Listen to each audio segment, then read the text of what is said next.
Hi, and welcome to this week's edition of the Ram Roundup Softball Edition. Here with head coach Bridget Orchard. Coach, 3-2 weekend down at East Carolina. Lose a couple of heartbreakers, late extra innings, and in the bottom of the seventh inning against ECU. What was the difference this weekend compared to the first weekend that you come away 3-2 instead of 4-1? We made mistakes this weekend. I mean, last weekend we caught balls in the outfield. We made all the routine plays, and unfortunately, we're disappointed in this effort last weekend. Just some of the mistakes that we made that we didn't make in the week before that resulted in losses.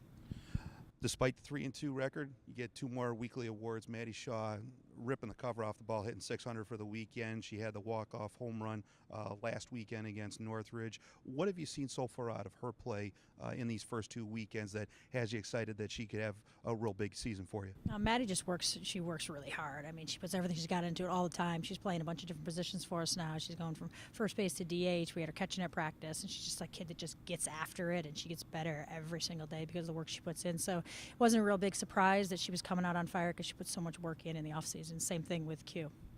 You mentioned Q, her first career no-hitter this week. You've seen all the no-hitters that have been thrown here over the years.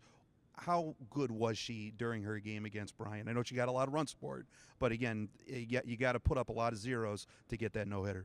Yeah, I mean, it's something that's really hard to do. I mean, she was perfect through like 4, and then she just gave up the one walk, and we had an error there that kept her from the perfect game. But for the no-hitter, she was just locked in. I mean, she was making her pitches. She's confident. She's poised. I said same thing with her. She's put the work in. She's trained really hard for this moment, for that time. So I think she just really got after it. And again, being the last game of the weekend too, I think she was a little tired and a little sore. So from what I see out of her, just this guts and just gutsy performances day in and day out. And again, being sore and getting out there, we plan on having her just throw some innings that game. But again, having the no-hitter on the line when she ended up completing the game and finishing the no-hitter. But we really wanted to have her do about 3 innings and then let one of the freshmen pick it up. But it ended up working. She pitched all 6. This weekend, you guys head down to Florida for the Citrus Classic, place you've been plenty of times before. The first game of the tournament, I just want a quick thing, the exhibition against Czech Republic. I know I was there for the exhibition game against Team USA years ago. What type of different mindset is for that exhibition game? Is it trying to get a couple different people some work, against a high quality national team, or is it just, hey, it's just a regular game, go out and play our game? It's really trying to get the work in, and we agreed to do in this game knowing that we probably wouldn't be outside practicing a lot. So again, to give us the time, get some of our young freshmen experience out there, again, playing against a high quality team. But then same thing with our upperclassmen and our experienced players to just get more at bats, more fly balls, more ground balls, with the pressure not really being there to match your statistics, but just kind of again get some fly balls in the outfield. They're going to be a great national team, obviously, so our pitchers are going to be tested, and we're going to get a lot of work. The rest of the weekend, obviously the highlighted game against number 3 Florida. You played them before when they were ranked number 1. They'd been previously ranked number 1. This weekend, obviously a higher quality of opponent with Florida being in there. What are you expecting this weekend? We're just hoping to, we just play our game, play confident, be excited, get out there, execute. I think the biggest thing is execute and make the plays that we know we're capable of making, and we should be able to keep it close. All right, well, best of luck this weekend, Bridget, and good luck. Thank you. We'll be right back with our player review with Maddie Shaw. We're here with our player review with junior Maddie Shaw. Maddie, A-10 player of the week this week. You have a big weekend down at East Carolina. What has gotten you off to such a good start this season?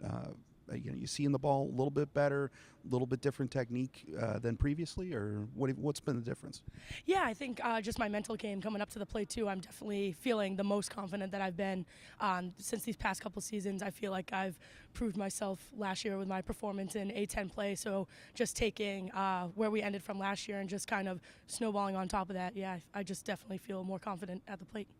Team off to a 7-3 start so far. What's been the biggest thing to your guys' success that you've seen so far? Honestly, just we have a lot of returners. I know that's been mentioned a couple of times, but I mean, that's key when you're playing like some of these big games like the Baylor and Arizona last weekend, and then coming down playing ECU and Bryan and all those teams. So I mean, just having that overall confidence in our own play, because we know what we can do. I mean, we've played against these teams before. And I think our pitchers, our new freshmen, feed off of that. Skylar, DP in here and there, she's feeding off that energy too. So I think just keeping our high energy and keeping our confidence up there is what's making us so successful. This weekend, a little bit different, where you guys start off with an exhibition game against the national team in the Czech Republic. The Rams years ago had played Team USA in an exhibition game. Is there a different mindset when, again, it's not for record, it's not for stats, it's just playing another team and a national team and an opportunity for some kids to show, some stuff. What's the mentality going into that game? Just the same mentality that we're taking it, one game at a time. We're coming out to play to win every single game. Doesn't really matter if it's counting for us, against us. We just want to win, and we want to win as much as possible. Well, following the exhibition game, you guys, the highlight game is against number 3 Florida, team you've played before down at the Citrus Classic. What's after having those games against Arizona and Baylor? What are you expecting out of Florida? Yeah, I mean, we faced an All-American pitcher down in Arizona, so I think in regards to our lineup, we definitely, after seeing Arizona, we'll be a little more confident. I mean, I think the nerves will be running high just off of excitement and just playing one of those big 3 teams. So I think if we just come out and attack it, just like you said before, the mentality about it, just taking it one game at a time, I think, and we keep our nerves under control, we should be able to perform. All right, well, thank you so much, May. Congrats on A10 Play of the Week, and good luck this weekend. Awesome. Thank you. That'll do it for this week's edition of the Fordham Ram Roundup. Special thanks to softball head coach Bridget Orchard and Maddie Shaw for joining us. Fordham softball in Florida this week at the Diamond 9 Citrus Classic. Rams start off with an exhibition game against the Czech Republic, and then they'll take on number 3 Florida, as well as Elon, Oakland, and Georgia Southern over the weekend. You can catch all of that action. Keep updated on @Fordham Softball on Twitter. WFUV Sports will also have radio coverage, audio coverage of the first 4 games of the Citrus Classic with Drew Casey on the call. For the Fordham Ram Roundup, I'm Scott Kwiatkowski, and we'll see you next time.